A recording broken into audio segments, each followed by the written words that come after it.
Amen. Praise God. Purihin po ang Panginoon sa araw na ito. Naniniwala po ako na naihanda na ng Panginoon ang ating mga puso at isipan para maging magandang sisidlan ng kanyang makapangyarihang salita.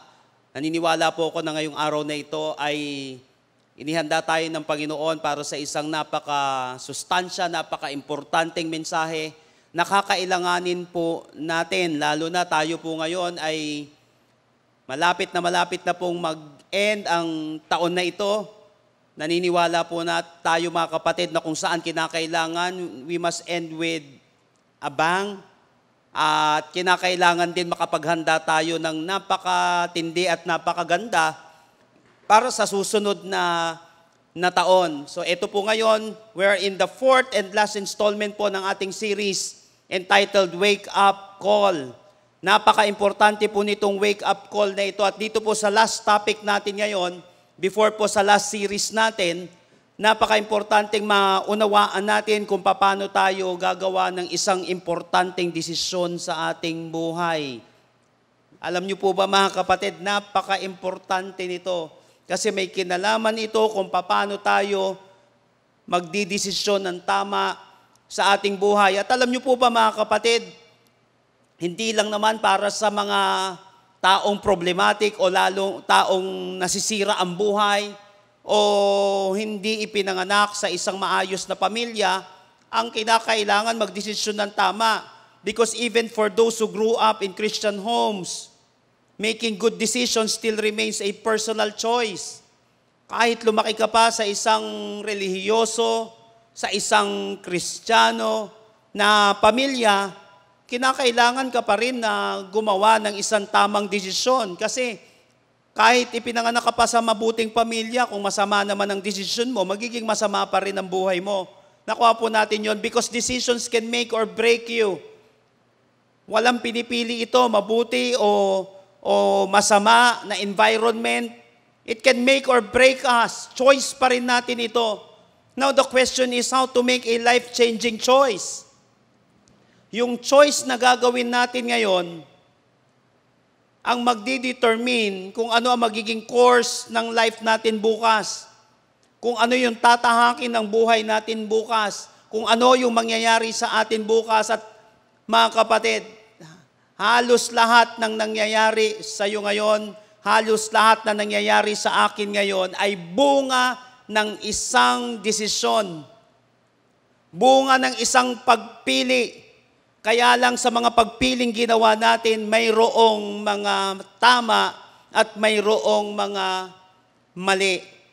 Kaya lang mga kapatid, hindi ko sinabi na hindi tayo magkakamali ng desisyon. Kaya lang mga kapatid, kung pwede naman gumawa ng isang tamang desisyon na babago sa buhay natin, why not? At dito po mga kapatid, pag-uusapan natin how to make a life-changing choice. Kung ano man ang pinagdadaanan mo ngayon, kapatid, isang pagpili ang solusyon dyan. Kapag pumili ka na ng tama, maniwala kapatid, pwedeng mabago ang buong buhay mo. Pwedeng mabago ang kabuhayan mo. Pagpili. Kaya lang, paano tayo gagawa ng pagpili na babago sa ating buhay? I want you to open your Bible with me in Joshua chapter 24. Joshua chapter 24 verse 15. Isang verse lang po tayo ngayon pero titignan natin along the way dito sa ating discussion ngayon yung buong context nito, ano nangyari dito, but dito sa passage na ito, how to make a life-changing choice. Verse 15.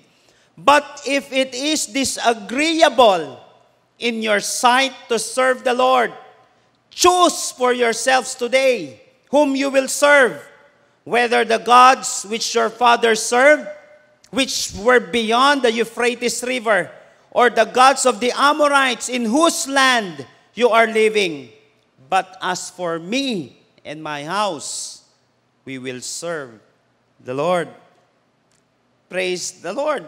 Alam niyo po mga kapatid, madalas nakikita natin ito pagpasok mo ng bahay, sa iba't ibang mga side ng bahay, maganda ito mga kapatid, tama, maganda yung verse.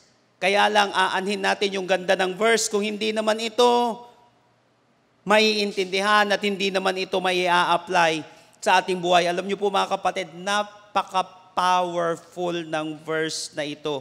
Hindi lang ito pang display. Pangbago rin ito ng buhay. Dito tuturuan tayo mga kapatid kung paano tayo gagawa ng desisyon na babago sa buhay natin. Alam niyo po ba mga kapatid, the setting or the background of Joshua chapter 24 is found in Joshua chapter 23. Para maintindihan natin yung 24, kinakailangan mapasyalan mo muna yung chapter 23. And in Joshua chapter 23, the Israelites have taken possessions, most of Canaan. Halos lahat mga kapatid sa Kanaan or the promised land, halos nakuha na nila yon. Hindi naman biglaan yun, di ba mga kapatid? Biruin mo. Now, mapapansin, alam naman natin that Joshua is the successor of Moses. Joshua had led the Israelites into Israel and they settled themselves and are living comfortably. Pagdating dun sa promised land, komportable na buhay nila dahil nakapasok na sila dun sa promised land. The inheritance of the 12 tribes have been given and most of the occupants of the land have been pushed out. Lahat halos ng mga nakatira doon sa lugar na yon na kung saan threat sa kanila ay naitaboy na nila palabas. And here mga kapatid, sa passage natin ngayon, Joshua is an old man and is at the end of his life's journey. Makikita natin ito sa Joshua chapter 23 verses 1 and 2. Tignan niyo po. The years passed, and the Lord had given the people of Israel rest from all their enemies. Joshua, who was now very old, called together all the elders, leaders, judges, and officers of Israel. He said to them, I am now a very old man. Napansin niyo po mga kapatid, yung edad niya, ano yung setting dito, parang nangyari kay Moises. Nung pa-end na rin yung buhay ni Moises, nag-gather siya. Tumawag siya ng isang assembly. At doon nagbanggit siya ng mga importanteng mga bagay. Dahil nga, disciple nga itong si Joshua, ganun din yung ginawa niya. Dahil napaka-importante yung last will and testament. Napaka-importante mga kapatid yung huling sasabihin at yung susunod na gagawin na mapag-iiwanan mo sa magiging direksyon ng kanilang buhay. Again mga kapatid, patapos na tayo ng taon na ito. Kaya nga napaka-importante na gawin natin sandata yung mapag-aaralan natin ngayon sa mga gagawin natin desisyon ngayon na makaka-apekto sa mga susunod na panahon ng ating buhay. So Joshua understand that he doesn't have very much time left. Talagang kakaunti na lang yung buhay na natitira sa kanya. Kaya nga sinabi sa New Living Translation, ulitin lang natin. Verse 15, pagdating ng 24:15, ito nangyari. But if you refuse to serve the Lord, then choose today whom you will serve. Would you prefer the gods of your ancestors served beyond Euphrates? Or will it be the gods of the Amorites in whose land you now live? But as for me and my family, we will serve the Lord. So join me in our message today entitled, It's Your Choice. It's your choice. How to make a life-changing choice kapag yung pipiliin mo ay babago naman ang buhay mo. Kasi ayan alam niyo po mga kapatid, sa dami na naituro na sa atin, sa dami na narinig natin, ang kinakailangan na lang natin gawing magdesisyon ng tama. Ngayon, kapag yung pipiliin mo, pwede ba yun tama yung nalaman mo na yung tama pero mali pa rin ang ginawa mo? Pwedeng-pwede. At mamaya pag-aaralan natin yung mga pag-aaral na ginawa patungkol dito. Kapag yung pipiliin mo ay babago ng buhay mo, ano ang dapat mong gawin na desisyon? Paano ka magdidesisyon ng tama? Kasi may battle lagi yan. Kahit na alam mong tama yung gagawin mo.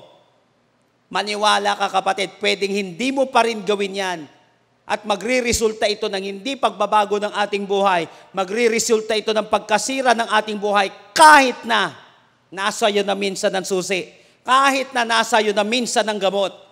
Kahit na mga kapatid, nasa iyo na minsan ng solusyon. Kapag nagkamali ka ng desisyon, magiging mali pa rin ang buhay natin. How to make a life-changing choice. Number 1, verse 15. But if it is disagreeable in your sight to serve the Lord, choose for yourselves today whom you will serve. Kapag yung pipiliin mo, babago naman ang buhay mo. Anong gagawin mo, kapatid? How to make a life-changing choice. Number 1, make it intentional. Make it intentional.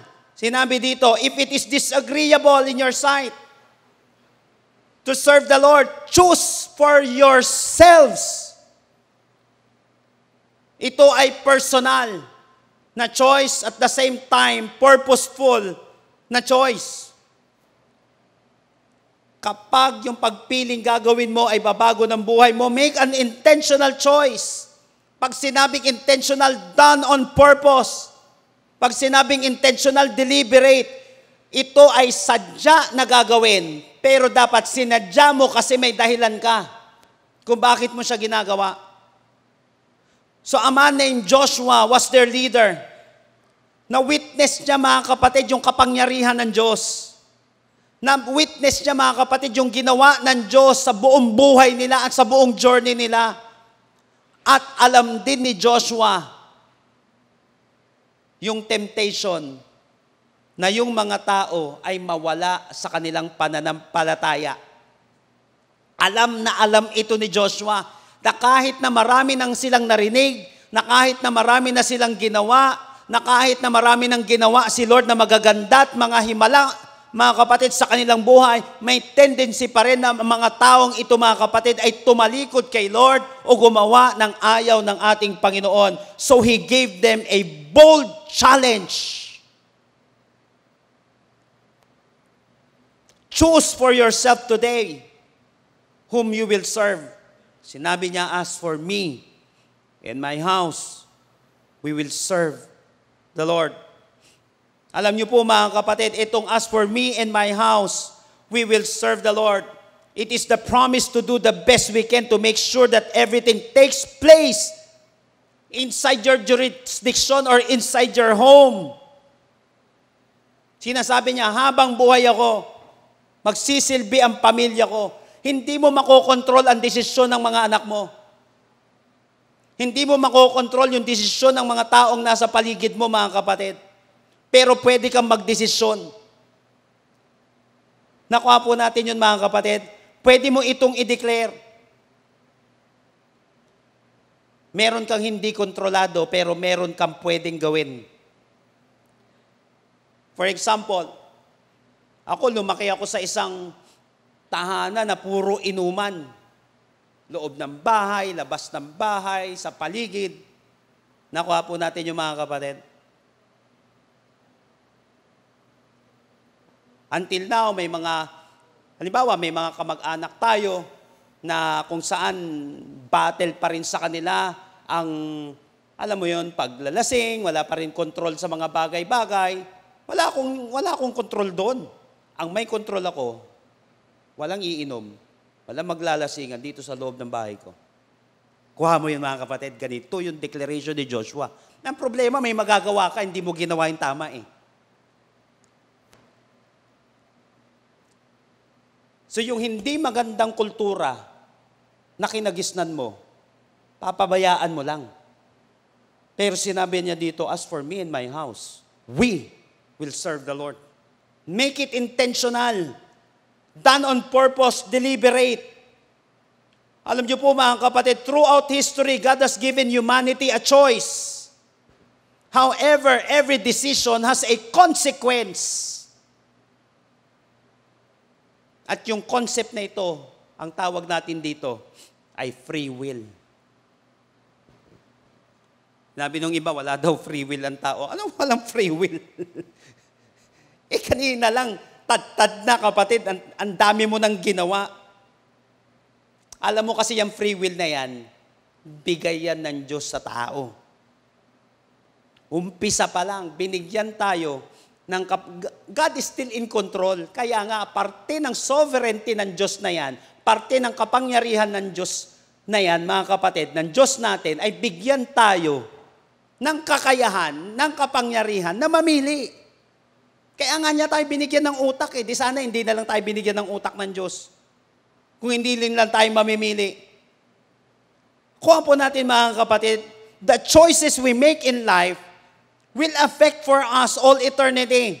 Alam niyo po mga kapatid, a fundamental element of biblical Christianity is that a person is given the opportunity to choose whether they want to worship God or not. At itong free will na ito mga kapatid, magagamit natin para piliin nating maglingkod sa Diyos at piliin natin na huwag maglingkod sa Diyos. Think about it mga kapatid.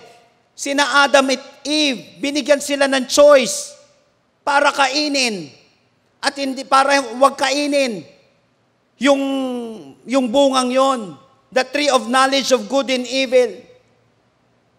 Nakuha po natin yung mga kapatid. Sinabi sa kanila, huwag kayong kakain. Anong ginawa nila? Kumain pa rin. So may choice sila. Disobedience was still an option for them. At sila ang pumili ng faith nila. Pwede ba yun magagalit si Lord sa kanila? Kasi ginawa nyo to kasi ginawa nyo to Pero sinabi, wala ka naman choice na binigay sa amin. Kunyari ka pa, nagagalit ka pa. Hindi mo naman kami binigyan ng kapangyarihan mamili. Magagalit ba si Lord kung ganun? Siya naman pala nagdesisyon sa kanila. Hindi desisyon nila yun Sa panahon ni Noe, mga kapatid, binigyan ng mga tao ng pagkakataon na makapakinig.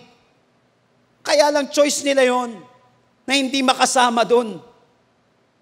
Nakuha po natin mga kapatid, pati naman pamilya ni Noe, pwede nga kahit na may influensya doon, pwede din naman nilang piliin na wag sumunod. Kaya lang yung faith nila ay epekto ng kanilang pagpili. Abraham was not forced to offer his son Isaac as a sacrifice to God. Pwedeng sabihin ni Abraham, wag na, ang tagal kong hinintay ito tapos i-offer ko, hindi na. Pwede siyang tumakbo sa kalooban ng Diyos. Pwede siyang gumawa ng maraming excuses. But instead, he chose to follow God and was blessed for it. David was not forced to fight Goliath. Sinabihan nga siya na wag lumaban kay Goliath di ba?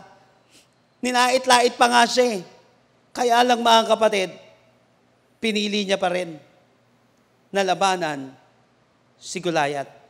At nakaranas siya ng matinding tagumpay.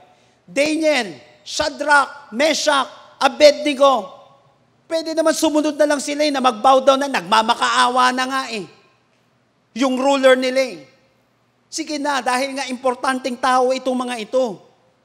Dahil nga influential, kailangan. Kumbaga, asset ng bansa. Itong mga matatalinong Israelitang ito. Sige na. Kunyari na lang, mag-bow na lang kayo.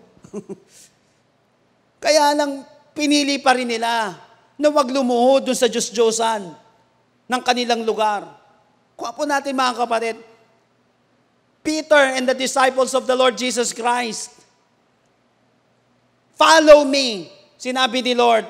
But choice pa rin nila kung susunod sila o hindi. Hindi nagmakaawa si Lord, please lang, sumunod ka na.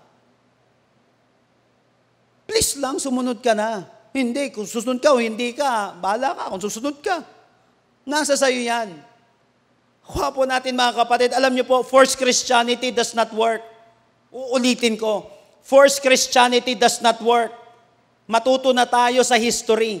Alam niyo po ba mga kapatid, in 303 AD, an emperor named Diocletian issued a proclamation commanding that Christian buildings will be pulled down. Pati yung mga Christian writings, yung mga Bibles, mga kapatid, kinakailangan sunugin. And those who practice Christianity were said to have forfeited their rights. Alam niyo po mga kapatid, isa ito sa pinaka-terribling persecution sa history pagdating sa mga mananampalataya. Tatanggalin yung karapatan mo, ipipersecute sila, papatayin sila. Yet many people were still choosing to become believers in Jesus Christ. Kahit na pinagbabawalan sila, kahit na pinipersecute sila, kahit na pinapatay na sila. But after 10 years, 313 AD, a new emperor named Constantine issued the Edict of Milan. So this proclamation gave right to Christians and even more made Christianity the official state religion. Na lahat ng hindi magiging Christian, tatanggalin naman ngayon yung rights. Bumaliktad after 10 years lang. Ito ang official religion natin. So anong nangyari? Napilitan ngayon, pati yung mga ayaw kay Lord, napilitan. Ano nangyari? Itong mga ito na pilit, itong mga ito na para ayaw lang, na para may magkaroon lang sila ng benefit sa imperyo, di sumali na sa ministry. Sumali na sa gawain, and these unsaved people encourage the change and corruption of Christianity. They did not choose Christ and were not interested in living for Him. Anong lesson dun mga kapatid? When we force Christianity, we do not make church better. We make it worse. And note to young people, your parents are accountable to God to teach you about the Bible. Kinakailangan mga kapatid, sila, ang mga magulang natin ay accountable sa Diyos na magturo sa kanilang mga anak ng tama ng salita ng Diyos. Palakihin sila sa isang Kristiyanong pamilya. But you have the freedom to believe or not. Your parents have the responsibility to see to it that you have the opportunity na kung saan isuko mo yung buhay mo sa Diyos, pero ang choice nasa iyo pa rin, kapatid. Kahit na aktibo pa ang pamilya mo, pagdating sa paglilingkod kay Lord, kahit na sila ay napakamabubuting tao, again, kapatid, the choice is yours. Now, how to make a life-changing choice? Make it intentional. Pipili ka dahil gusto mo lang. Pipili ka dahil hindi lang gusto mo. Hindi lang dahil gusto nila. Pipili ka dahil yun ang tama. May purpose Nakuha po natin mga kapatid. Kahit na ini-encourage ka ng mga tao, praise the Lord, at may mga ganun tao, nagpapasalamat ako, na kung minsan ginagamit nila yung impluensya nila. Di ba, naikwento ko nga sa inyo, kaya nga ako napunta ng church, may mga taong ginamit yung influence para mapunta ako doon. Kasi kaysa kung saan naman ako pupunta. Hindi ako bibigyan ng baon kapag hindi ako pumunta doon. Kaya lang, kapag ganun lang, dahil lang sa baon, kaya ako pumupunta, wala rin Pwede pa rin ako magpakaloko-loko Nakuha po natin mga kapatid, katulad na nangyari sa history. Kaya ako ginagawa ito dahil may intention ako na mabago na ang buhay ko. May purpose, kapatid. Kapag yung pipiliin mo ay babago ng buhay mo, make an intentional choice. Choose with a purpose. Kaya ka sumusunod sa iniutos na magulang mo, ng leader mo, hindi dahil sa napipilitan ka, kundi dahil yun ang tama. Make an intentional choice para nang sa gayon, buong-buo, hindi mo nasa isip, hindi, pinilit lang naman ako Kapatid, tama, ini-impluwensyahan ka, pero sana dumating sa isip natin na yung itinuturo nila sa akin, ito ang tama. Buong-buo ka ngayon, kapatid, na hindi ako sumunod dahil napipilitan ako. Pinush nila ako, minotivate nila ako, ginamit nila yung kanilang puwersa. Pwedeng mangyari yon, pero still it is my choice. Dahil alam ko, tama itong gagawin ko. Number 2, how to make a life-changing choice. Number 2, verse 15 again. But if it is disagreeable in your sight to serve the Lord, choose for yourself, tignan nyo to, today, whom you will serve. Number 2, make it immediate. Kapag yung pipiliin mo ay babago ng buhay mo, ulitin ko, kaya maraming mga tao, tumagal ng tumagal yung pagbabago, at yung iba hindi na nangyayari, ito problema. They don't have sense of urgency. Kapag yung pipiliin mo ay babago ng buhay mo, make an immediate choice.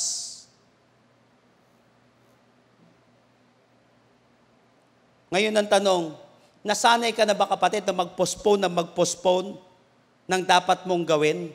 Eto ngayon, makinig ka maigi dito. Alam niyo po ba, according to Harvard Business Review, the problem probably stems from one of 3 things. Alam niyo po, ang dami kong librong binabasa ngayon about procrastination. Ang procrastination, 3 pinanggagalingan yan. Bakit minsan, kahit na alam mo ng tama ang gagawin mo, bakit hindi mo siya nagagawa? Bakit tayo nagpo-procrastinate? Number 1, mga kapatid, sabi ng mga experts, your habits and systems. Because of your habits and systems. Nakapag-create ka ng negative na sistema ng buhay mo o negative habit. Nakasanayan mo siya. Second, mga kapatid, your desire to avoid negative emotions. Maraming mga nagpo-procrastinate, hindi tamad, depressed. May negative emotions daw sila. Pangatlo, mga kapatid, because of flawed thinking patterns, mindset. Yung mindset niya, yung pattern ng isip niya, mga kapatid, sira. Kaya lang, mga kapatid, ito maganda. May mga simpleng kapamaraanan. Paano natin ito mapagtatagumpayan ng procrastination? May iba't ibang pinanggagalingan nito. Alam niyo po ba, mga kapatid, in reality, experts said that procrastination is often a self-protection strategy. Kaya nagpo-procrastinate, kaya nagde-delay-delay ang isang tao. Pinoprotektahan niya, strategy na ito para protektahan ang kanyang sarili. At karamihan ng tao, mga kapatid, ang dahilan kung bakit nagde-delay ito ng mga dapat gawin niya, rooted daw ito, mga kapatid, sa takot or anxiety about doing poorly. O kaya doing too well. O kaya baka mawalan sila ng control, o kaya baka magmukha silang stupid. Napansin mo, mga kapatid, we avoid doing work to avoid our abilities being judged. Kaya ka nagpo-procrastinate kasi ayaw mong ma-judge ka ng mga tao kung sakaling sumablay ka. Kung sakaling alam mo yun, kapatid? Kung sakaling mag-fail ka. Kaya ang procrastination, self-protection strategy. Kaya nga laging isinasaksak sa isip ng tao, mas mabuti na mag-fail ka kaysa wala kang ginawa. Kasi lagi natin gustong proteksyonan ang image natin. Na gusto natin lagi tayong magmukhang perpekto, magmukhang pinakamagaling. Kaya lang ang problema nun, wala ka nang nagawa.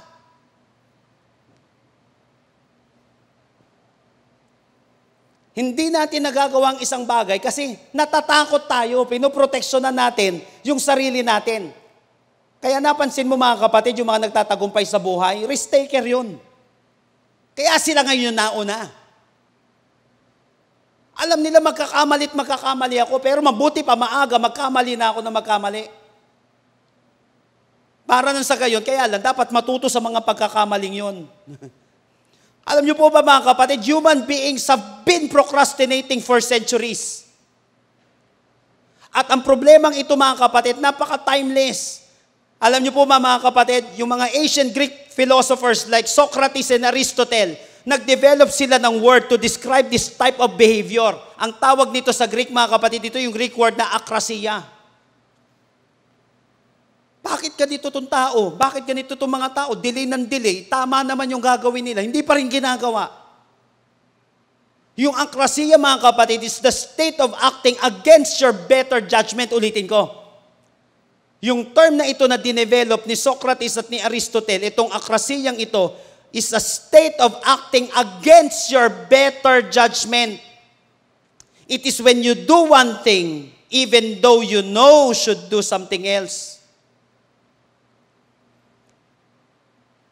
Hindi mo ginagawa ang isang bagay, kahit na alam mong tama.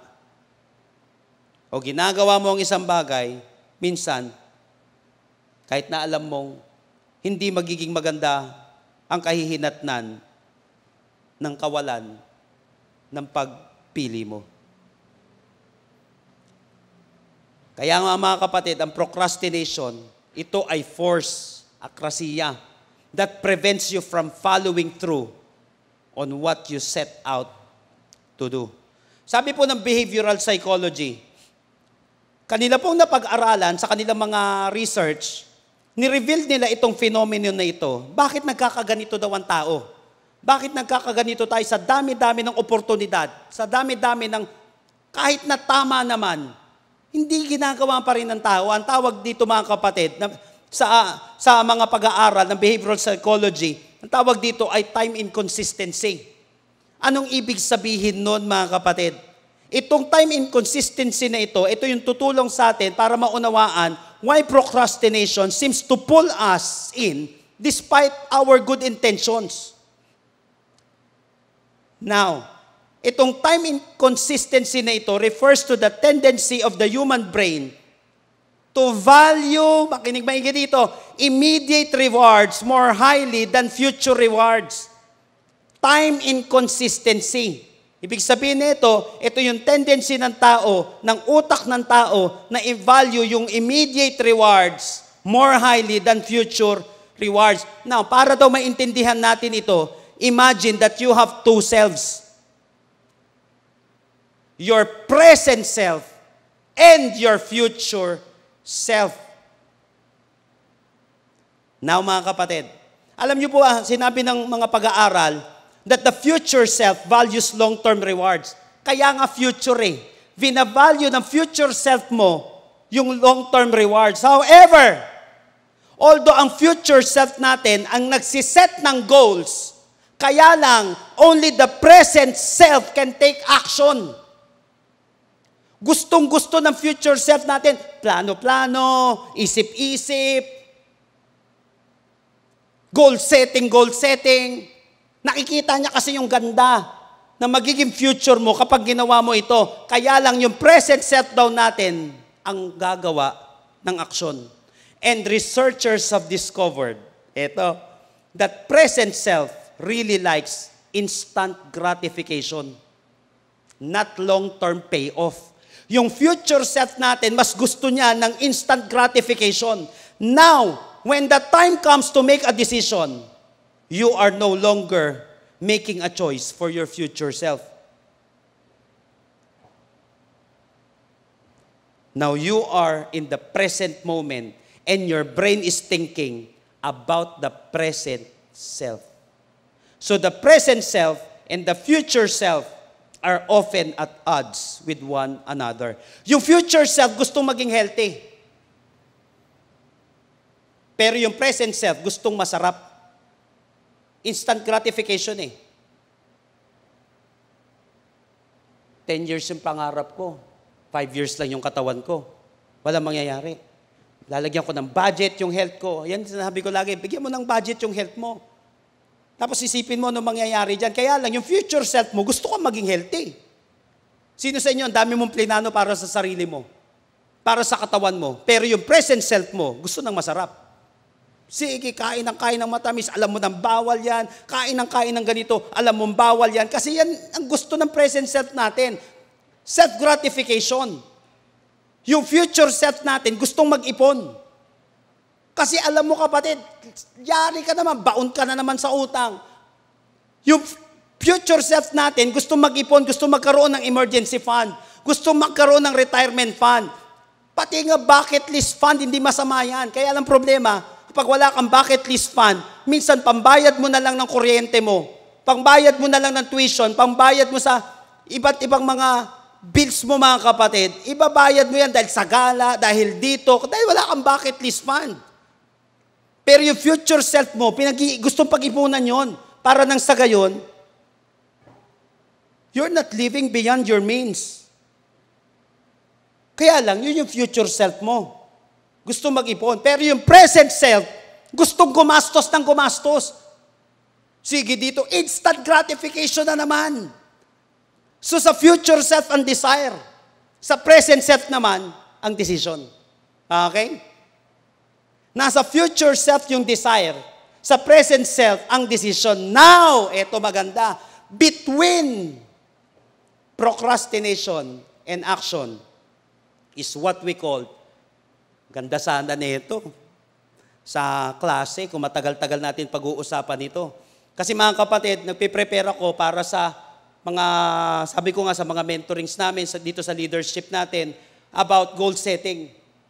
Para nang sa gayon, dapat ngayon ka nagpaplano, kasi January ang atake mo eh. Yung iba, January nagpaplano, ano yun? Ngayon pa lang, para pag-atake mo next year, prepared ka. Now, between procrastination and action, delay, and action, may tinatawag dyan mga kapatid na action line. May action line. Kinakailangan matawid mo yun, tamaan mo yung action line na yun para makatawid ka. Paano mangyayari yun mga kapatid? Paano mo daw matatawid yung action line na yun? Kinakailangan ng sense of urgency. Kasi gusto ng present, self-gratification, hindi ka na talaga aalis dyan. Nag-gratify, gusto ng sarili mo kahit na alam mo masisira yung katawan mo, kahit na alam mo masisira yung future mo, kahit na alam mo walang mangyayari sa buhay mo, mababaon ka lang na mababaon dyan, sige! Pero matatawid mo yan pag nagkaroon ka ng sense of urgency. But, kaya sinabi ni Joshua, but if it is disagreeable in your sight to serve the Lord, choose for yourselves today whom you will serve. So you've got to stop delaying your goals because delaying your goals leaves you feeling empty. Sinabing ganon, para daw malagpasan mo yun mga kapatid, yung action line na yun, kinakailangan yung consequences na mararamdaman mo, magkakaroon naman talaga ng consequences yan kasi ayaw mong gumawa ng action eh. Iparamdam mo na yan dito sa present mo. Kailangan mas maramdaman niya yan kasi hanggat hindi mo nararamdaman yan, hanggat hindi ka kinakain yan, hindi mo tatawirin yun. Magpo-procrastinate tayo na magpo-procrastinate. Kailangan matawid mo yun. Alam niyo po mga kapatid, experts define procrastination as a self-defeating behavior pattern. Self-defeating behavior pattern. The more na nagdi-delay ka ng tamang dapat mong gawin, sinasaktan mo sarili mo. Choose for yourself today. Sinabi ni Joshua. At ito mga kapatid, pinagpapalit natin yung short-term benefit sa long-term cost. Therefore, procrastination can affect our well-being. According po mga kapatid to a 2014 study on procrastination, 20 to 25% of adults worldwide are chronic procrastinators. Chronic, sagad na to kapatid. Alam ng tama yung gagawin, hindi pa rin gagawin yan kahit anong mangyari. Dahil dun sa desire, dahil dun mga kapatid sa matinding pagkapako dun sa present. Masyado nang na-addict sa kahirapan. Masyado nang na-addict kapatid. Na-addict na yung sarili niya dun sa pagkasira ng katawan niya. Na kahit na alam niyang mali na, gagawin niya pa rin kahit Christian, kahit pastor pa.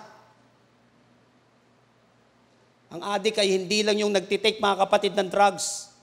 Ang addict yung hindi gumagawa ng tama. Kahit na alam niyang tama yung gagawin niya. Dahil sa tindi ng present self, tatalunin niya yung magandang future niya. Now, procrastination is connected to negative functioning and risk to mental health. The more na nagpo-procrastinate ka daw mga kapatid, the more na naaapektuhan yung utak mo. Napansin mo, magre-regret ka na magre-regret, tatamaan yung mental health mo, dito, naghahabol ka ng mga bayarin, kasi grinatify mo, kapatid eh. Alam mo yun? Yung flesh eh, ngayon eh. Bukas makalawa, kaya nga sinabi ko, play now, pay later. Dahil nag-enjoy ka ngayon, pagbabayaran mo yan bukas. Kaya lang, yung mga nagpo-procrastinate, sila yung mas tinatamaan yung mental health nila. People who procrastinate tend to have high levels of anxiety, as well as poor impulse control. The moment na napo-procrastinate ka, kapatid, mas hindi mo nakokontrol ang sarili mo. Kasi ibig sabihin, kinakain ka nung addiction mo eh. Doon sa present eh. Nakuha natin mga kapatid, ibig sabihin lang yan, kaya ka nagpo-procrastinate, walang control.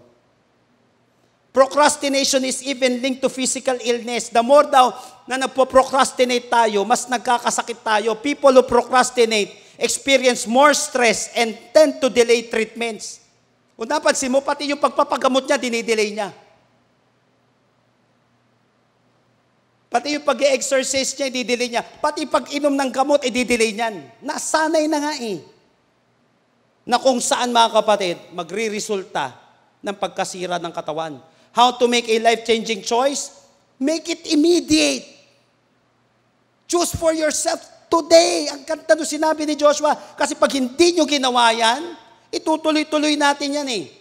Meron sa inyo, nagtatago kayo ng mga Diyos-Diyosan eh. Napansin nyo pa yung context natin dito? Tinatago nyo pa yung Diyos-Diyosan na yan eh. Ginagaya nyo yung iba eh. Make it immediate. Remember that life is short. Don't delay living it wisely. Kapag yung pipiliin mo ay babago ng buhay mo, make an immediate choice today.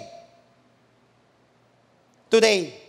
Kaya ang ganda ng binasa ko yung 5-second rule. Na-apply ko talaga siya. Ang simple-simple. 5, 4, 3, 2, 1. Tayo! Ganun na agad. Pag importante yung gagawin mo, kahit na anong gawin yan. Kahit na gusto pa ng katawan ko na matulog, bibilang ka lang ng 5 seconds na yan. Tumayo ka na pag importante. Kapag may gagawin ka, bilangan mo yung sarili mo para tumayo ka na pag importante. Make an immediate choice. Pasasalamatan ka ng future self mo. Dahil sa ginawa mong immediate na pagpili doon sa tama. Pangatlo mga kapatid, make it inevitable. Ha? Tignan nyo po. But if it is disagreeable in your sight to serve the Lord, choose for yourselves today whom you will serve. Napaka-powerful nito, whom you will serve. Kapag yung pipiliin mo ay babago ng buhay mo, make an inevitable choice. Alam niyo po ba mga kapatid, whether you like it or not, pipili ka. Kailangan mong pumili. Isipin mo lagi na kailangan kong pumili. Hindi pwedeng wala akong gawin. Kailangan kong pumili. Kaya sinabi sa 24:14, atras ka lang ng konti dun sa text natin ngayon. Now therefore, fear the Lord and serve Him in sincerity and in truth, and put away the gods which your fathers served on the other side of the flood, and in Egypt, and serve ye the Lord. O napansin mo, put away the gods. Ano nangyari? Ang ganda na ng kalagayan nila, mga kapatid, may sumisimple pa rin sumasamba sa mga Diyos-Diyosan. Diyos-Diyosan nila sa Egypt. Tapos yung Diyos-Diyosan ng mga inabutan nila doon. Na mga hindi mananampalataya. Ganun talaga tao eh, no? Inaayos na ni Lord yung buhay mo. Gumagawa ka pa rin ng patago para ikasira nito. Kuha natin mga kapatid. Choose for yourself today whom you will serve. Nagtatago pa rin sila. Kaya mga kapatid, hindi mo kasi pwedeng pagsabayin ito. You have to choose. Make an inevitable choice. Matthew 6:24. No one can serve two masters. Either he will hate the one and love the other, or he will be devoted to the one and despise the other. You cannot serve both God and money at the same time. Kailangan mamili ka. O, di ba mga kapatid, minsan nabanggit ko na ang multitasking is a lie. Sabi ng science, sabi ng pag-aaral. May lightning seconds lang dyan. Hindi mo pinagsasabayan. May mabilis ka lang na ginagawa at iniiwan yung isa. Laging may naaapektuhan. Kaya nga daw, kapag feeling mo may ginagawa kang galing mo sabay-sabay, may naaapektuhan doon na marami. At doon pumapasok yung you cannot chase two rabbits at the same time. Kaysa nagmumultitask ka, piliin mo muna na lang ano yung gagawin mo. Tutukan mo muna to and then wag muna kung ano-ano ginagawa mo. And then magpahinga ka dyan, pagtapos mo yan, gawin mo naman ito. Mas nagiging powerful siya. Ganito rin dito mga kapatid, hindi mo pwedeng paghaluan nito. You cannot serve both God and money. Hindi pwedeng dalawa ang Diyos mo. Kinakailangan, ikaw ang master ng pera mo. Hakuha po natin yung mga kapatid at isa lang dapat ang master mo, walang iba, kundi ang Diyos. Alam niyo po mga kapatid, napaka-importante. Tayo ay namumuhay sa mundo na punong-puno ng pagpili. Toothpaste mo, pinipili mo. Noong nakaraan, ano bang toothpaste natin ngayon? Ito bang charcoal? Ay hindi, kasi gusto kong toothpaste kasi yung sensitive eh. Para sa sensitive na teeth. Pati yung pipiliin mo. Pati deodorant mo, pati sasakyan mo, pati bahay mo, forma ng bahay mo, trabaho mo, lifestyle mo, kaibigan mo. Ang daming mga pagpiling gagawin. Every day we are confronted with choices. Some choices are major, others are minors, but they must be made. Mapa-major man o mapa-minor man, kailangan gumawa ka ng desisyon. Someone has already said, to make no choice. It's a choice. That's why William James once said, when you have to make a choice and don't make it, that is in itself a choice. Because if you choose not to decide, you still have made a choice. Kahit magdesisyon ka kapatid, na huwag magdesisyon, sa totoo lang nagdesisyon ka naman. Kaya nga kung gusto mong nababago yung buhay mo, you have to make a decision. Huwag kang tumulad sa iba. Nang pumapakala mo may mapapala ka doon, kapatid, nang hindi ka nagdidesisyon, nasasanay ka na huwag magdesisyon sa buhay. Kakaugalian natin yan. At maraming hindi magandang mangyayari sa buhay natin. What Joshua is saying here, mga kapatid, dito sa last public presentation niya, katulad din ng sinabi ni Elijah centuries later, 1 Kings 18:21. Elijah came to all the people and said, sabi ni Elijah, you must decide what you are going to do. How long will you keep jumping from one side to the other? If the Lord is the true God, follow Him. But if Baal is the true God, then follow him. Then people said nothing. Napansin mo mga kapatid, yung mga tao talaga ganun no? Kahit na alam na, tinuro na, minsan hindi pa rin gagawa yan. But sinabi ni Elijah, you must decide what you are going to do. Napaka-importante kapatid ng desisyon. Jake Abel said, no choice is the wrong choice as long as you make a choice. Again, no choice is the wrong choice as long as you make a choice. The only wrong choice is choosing not to make one. Isang malaking pagkakamali ng isang tao pag hindi ka pumili. You have no choice but to make a choice. Alam niyo po, during World War II, Winston Churchill was forced to make painful choice. Noong World War II, napaka-painful ng choice niya. May kinalaman sa buhay ng iilang tao at mas maraming tao. At ganito ang sinabi niya. May masasaktan talaga, may mawawala talaga. But Churchill said, sometimes the consequences of our choice can be devastating. But if it will be for the future good, we had to make a decision. Sacrifice na lang talaga. But kung para ito sa future, para sa mas ikabubuti ng karamihan, kailangan gumawa ka pa rin ng desisyon, kahit na minsan painful siya. Kapag yung pipiliin mo ay babago ng buhay mo, make an inevitable choice. You have to choose.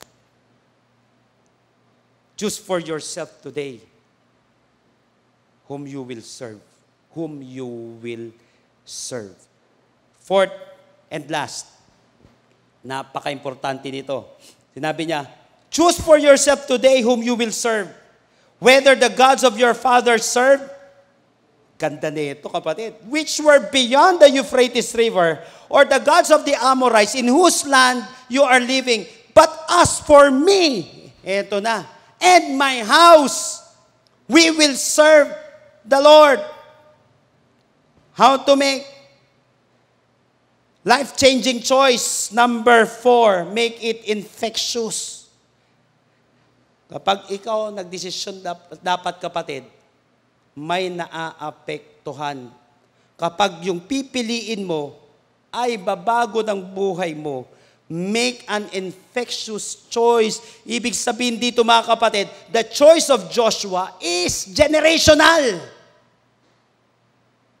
It is generational. As for me and my house, tatamaan pati pamilya niya, pati ang kanya. Now, ano ba itong choices? Ito ngayon, may pagpipilian dito, A, B, C. Joshua gave 3 choices to the Israelites. To either, number 1, serve the false gods that their forefathers had served from the other side of the Euphrates. Saan yon? Sa Egypt yon. Oh. Pili kayo kung sino susundin ninyo. Yung mga Diyos-Diyosan na pinaglingkuran ng ating mga ninuno doon sa Egypt. B. Serve the false gods that were popular in the land. Na kung saan nandito tayo ngayon, nabubuhay. Paglingkuran natin itong sikat na mga Diyos-Diyosan dito sa panahon natin, sinabi niya, C, or serve the Lord. Gods of Egypt, it means the God of my past. Gods of the Amorites, it means the God of my culture. Sa panahon natin, ano bang mangyayari kapag sinamba natin itong mga Diyos-Diyosan nito at hindi yung tamang Diyos? Jonah chapter 2 verse 8, those who cling to worthless idols, ito na, forfeit the grace that could be theirs. Ang ganda na ng buhay mo. Yung nanalo ka. Ito sinabi, nanalo ka ng sasakyan. O nanalo ka ng 1 million. Kaya lang, busy ka sa ginagawa mo ngayon. Na-forfeit mo ngayon yun. Ganda sana. Those who cling to worthless idols, forfeit the grace that could be theirs. Kinahabagan ka na rin lang ni Lord, huwag ka sanang mapunta sa impyerno. Kaya lang mas inuna mo pa yun, hindi tunay na Diyos. 2 Kings 17:15, they followed worthless idols and became worthless themselves. Kaya nga mga kapatid, di magiging walang kwenta yung mga anak ko, pati pamilya ko, kapag hindi ko tinuruan, dito pag hindi kami nagdesisyon na tama, they followed worthless idols and became worthless themselves. Kung sino ang sinasamba mo, yun din ang kahihinatnan mo. Kung sino yung iniidolo mo, yun din ang kahihinatnan mo. Those who followed worthless idols. Biruin mo, walang kakwenta-kwenta yun, sinusundan mo. O ano magiging future mo ngayon? Di yan din. Colossians chapter 3 verse 5, to put to death therefore the evil desires at work in you, such as sexual immorality, indecency, lust, evil desires, covetousness, and greed, which is idolatry. Biruin mo ang idolatry pala mga kapatid. Hindi lang siya yung mga estatwa na ipinapalit natin sa Diyos, kundi rin ito yung mga hindi magiba-giba na gusto ng laman natin, which is idolatry. Now, kung pipiliin mo yung babago ng buhay mo, make it infectious. Ibig sabihin kapatid, make it sure. Your decision must affect your generation. As for me and my house, we will serve the Lord. Dapat nakaka-apekto. Alam mo na kung ano mangyayari sa kanila eh. Magdesisyon ka ngayon. Dalhin mo sa tama pamilya mo, kapatid. Huwag lang pera ang sinasamba natin. Dahil kung yan ang sinasamba mo, napansin mo kapatid yung pera, when was the last time inabutan mo yung mga lumang pera ngayon? na halos wala ng value. Naluluma ang mga bagay-bagay, kapatid. Sabihin mo hindi vintage yan eh. Tignan mo, masisira din yan balang araw. Kahit na anong takip mo dyan, kahit na anong chemical ang gawin mo dyan, kapatid, maluluma at maluluma yan, masusunog at masusunog yan, mawawala at mawawala yan. Kapag yun ang mga sinunod natin sa buhay natin, doon natin isinandal ang ating sarili, magagaya tayo doon. Mundo nga magugunaw eh. Kaya mas minahal mo, ginawa mong Diyos itong mundong ito, magiging ganun ka rin. Madadamay ka, kapatid. Madadamay ka. Make it sure, kapatid, infectious yung choice mo. Kaya pasalamat ka, kapatid, kung yung tatay at nanay mo, dinadala ka kay Lord. Kasi ibig sabihin, mahal ka niya. Gumagawa siya ng isang generational na choice. As for me and my house, we will serve the Lord. Ngayong araw nito, kapatid, magdesisyon ka na dalhin ang generation mo kay Lord. Huwag natin silang dalhin sa kapahamakan. Itong mga taong ito. Kala natin yung pipiliin natin, wala maaapektuhan. Meron maaapektuhan dyan, Brad. Maniwala ka. Buti sana yung maling gagawin mo, hindi maaapektuhan yung mga tao. Maaapektuhan yan. But kung gagawa ka ng tama, kapatid, mas piliin mo, sabihin mo sa sarili mo, gagawin ko to, dahil hindi lang para sa akin. Gagawin ko to para sa henerasyon ko, para sa pamilya ko. Your decision must affect your generation. Salamat sa mga tao na hindi puro sarili nila ang inintindi nila. Buti na lang. Now, how to make a life-changing choice? Kapatid, paano magbabago yung buhay natin? Ulitin ko, kahit na alam natin yung tamang dapat natin gawin, kinakailangan isaalang-alang mo ito. Kapag yung pipiliin mo ay babago ng buhay mo, ano nang gagawin mo? Make it intentional, sadyain mo na. Choose for yourselves. Deliberate, purposeful. Number 2, make it immediate. Choose for yourself today. Ngayon. Kung may pagbubukas-bukas, kapatid, makakalimutan mo yan. Kasasanayan natin. Make it inevitable. Kailangan pumili ako. Whom you will serve. And make it infectious. As for me and my house, we will serve the Lord. Brothers and sisters, remember, destiny is not a matter of chance. It is a matter of choice. Everyone has to make a decision. Everyone has to make a choice. Because our destiny depends on what we choose. Kung ano yung pipiliin mo, yun ang magiging ka sa susunod.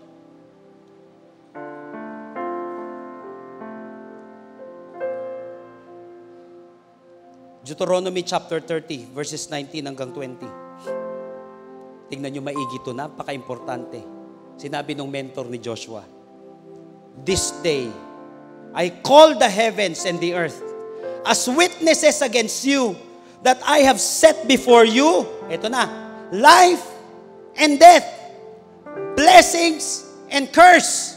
Now, choose life so that you and your children may live, and that you may love the Lord your God. Listen to His voice and hold fast to Him, for the Lord is your life, and He will give you many years in the land He swore to give your fathers, Abraham, Isaac, and Jacob. Now, choose life." Nandyan na ang blessing, nandyan na ang curse, nandyan na ang life, nandyan ang death. Mamili ka ngayon. Alam mo na eh. There was a story several years ago about mga kapatid sa isang kambal na babae, na kung saan itong kambal na babaeng ito, may alcoholic silang nanay. And one of them, dito sa kambal na ito, naging alcoholic din. Pero yung isa, mga kapatid, hindi, naging lasinggera.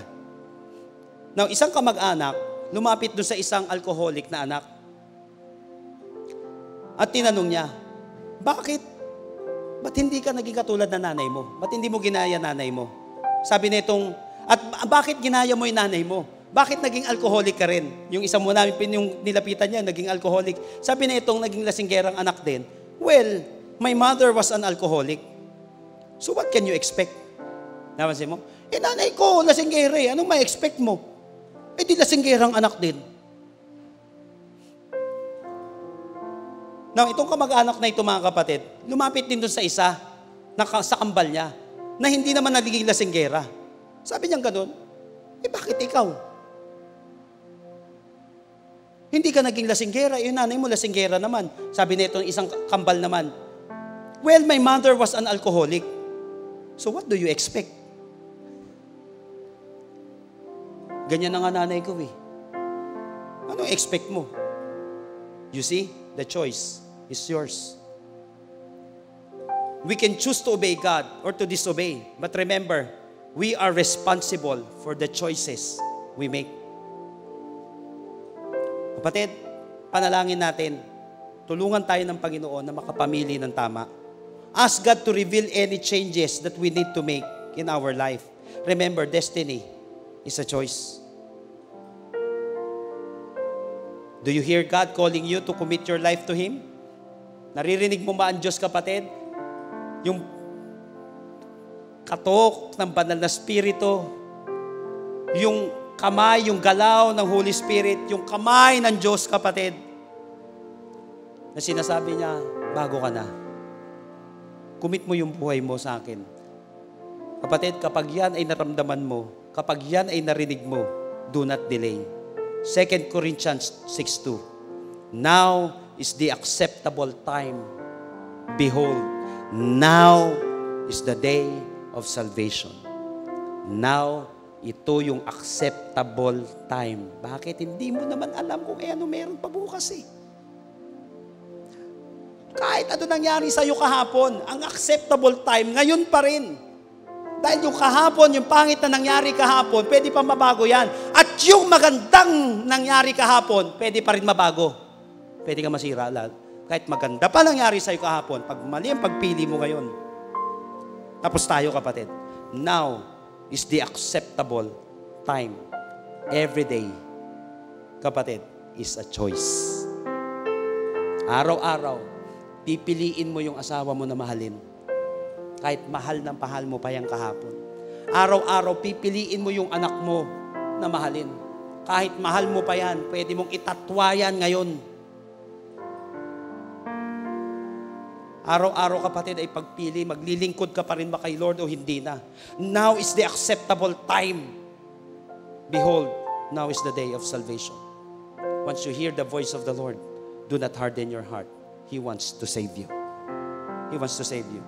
Tayong lahat ay pumikit ngayong oras na ito. Ikaw at ang Panginoon. I believe in my heart na kinausap tayo ng Panginoon ngayong araw na ito. Alam mo, kapatid, mahal na mahal ka ni Lord.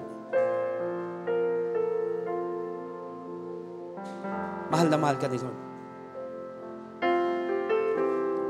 For God so loved the world that He gave His one and only Son, that whosoever believes in Him will not perish, but will have everlasting life.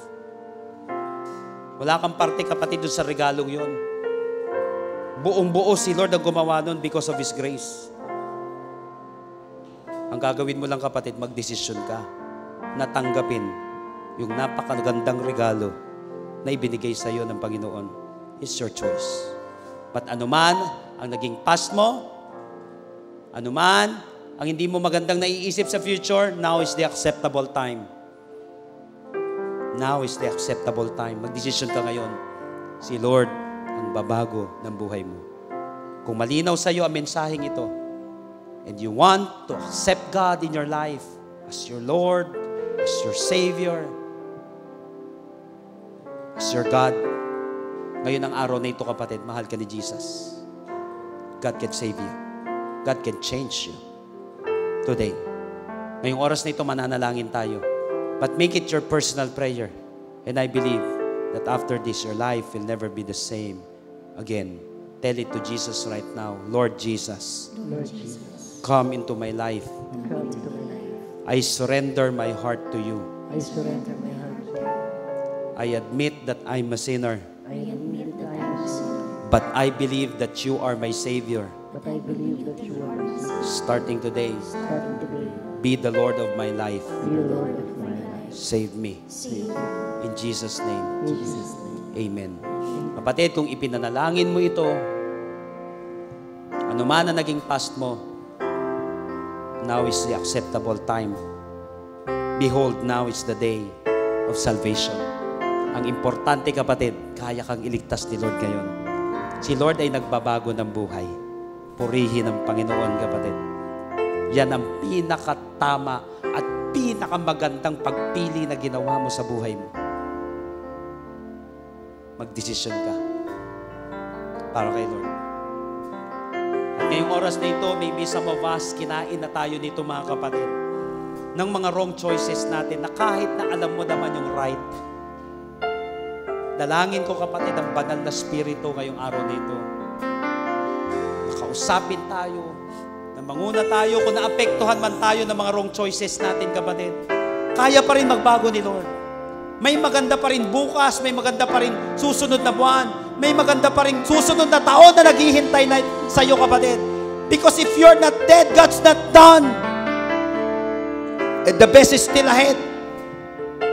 Nakakita ko ng magandang hinaharap para sa buhay mo, para sa pamilya mo, para sa business mo, kapatid, para sa ministry mo.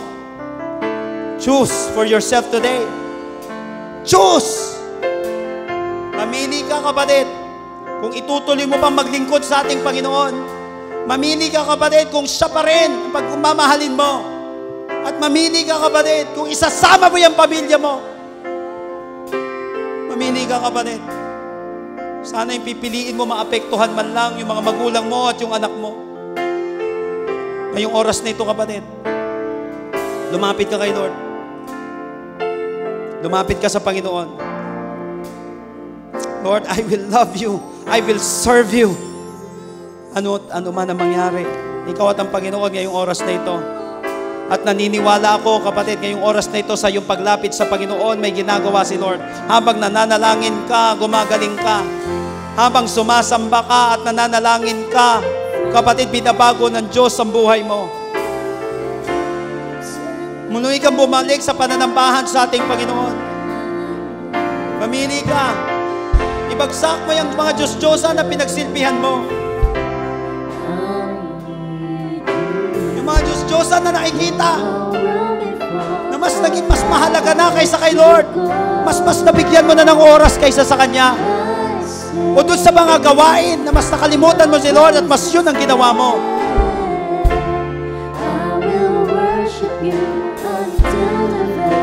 Don't forfeit the grace that could be yours.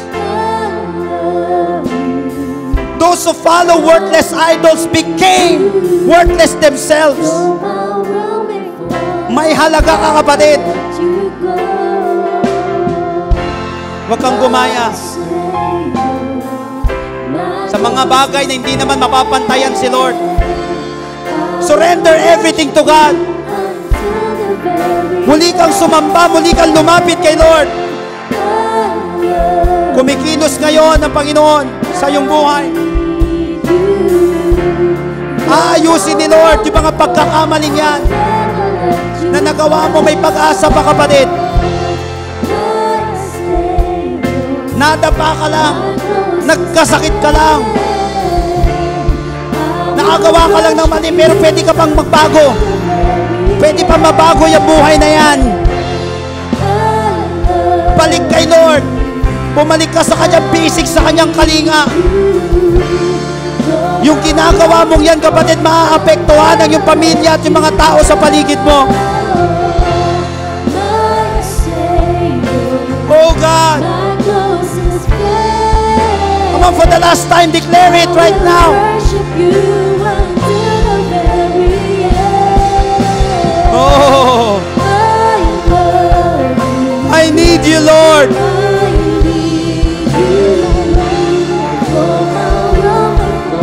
I'll never let you go, my God.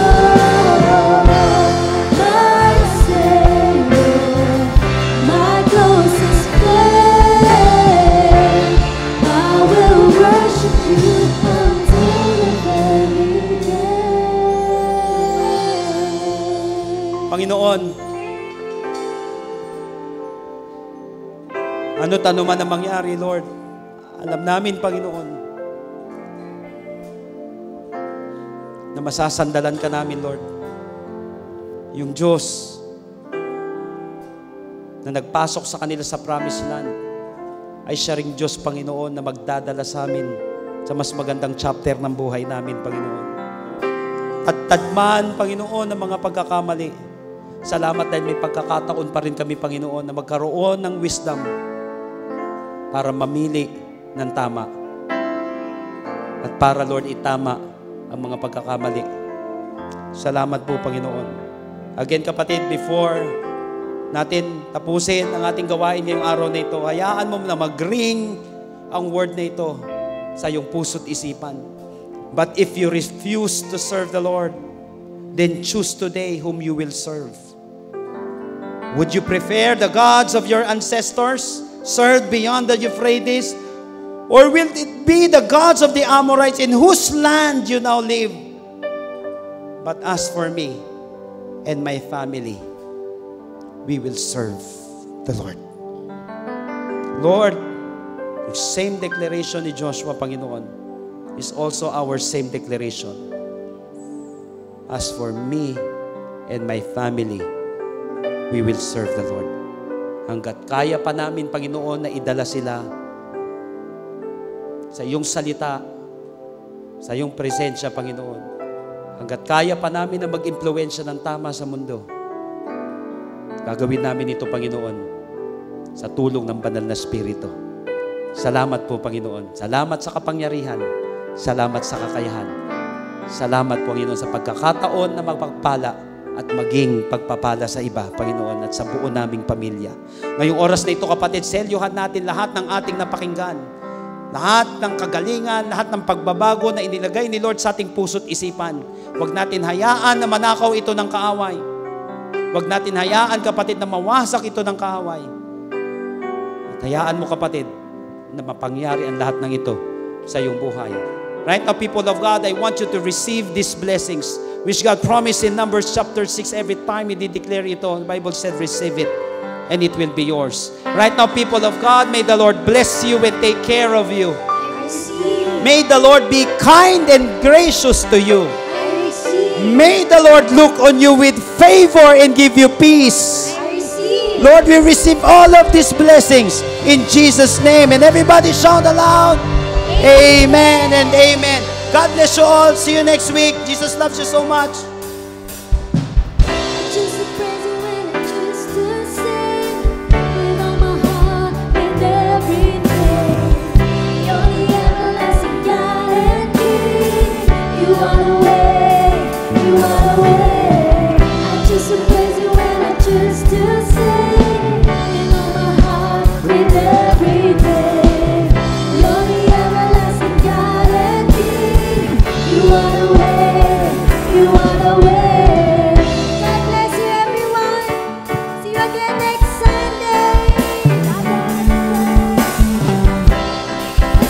Jesus!